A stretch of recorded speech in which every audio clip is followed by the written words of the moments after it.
కానీ ఇక్కడ దేవుడు మాట్లాడుతున్నాడు, సకల జగత్తును సృష్టించిన దేవుడు మనకు సహాయం చేస్తారని. ఆ కారణాన్ని బట్టి దేవునికున్న కొన్ని పేర్లలో ఒక పేరు ఏంటంటే ఎబినేజర్, అనగా దేవుడు సహాయం చేయవాడు.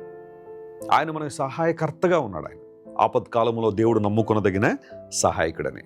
ఏ ఆపదలో నీవు ఉన్నా దేవుడు నీకు సహాయం చేస్తారు. ఆయన వైపు చూడు, ఆయన చేతులు నీ చేతిని అప్పగించు. దేవుని సహాయాన్ని కోరుకోగలిగితే దేవుడి రోజంతట్లో కావాల్సిన కృప మీకు దయచేసి తన మహిమ కొరకు దేవుడు మిమ్మల్ని వాడుకుంటారు. ఈ వాగ్దానాన్ని క్లెయిమ్ చేసి ప్రార్థన చేద్దామా? కళ్ళు మూసుకొని ప్రార్థన చేసుకుందాం. ప్రేమగల తండ్రి, మహోన్నతుడ, సృష్టికర్త ఉన్న మా ప్రభువా, స్వల్ప జనమగు ఇశ్రాయేలును భయపడొద్దు, నేను మీకు సహాయం చేస్తాను అని బలపరిచావు.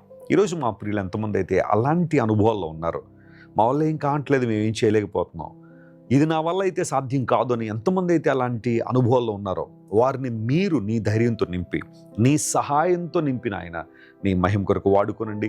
అసాధారణ కార్యాలు వారి జీవితంలో జరిగించండి.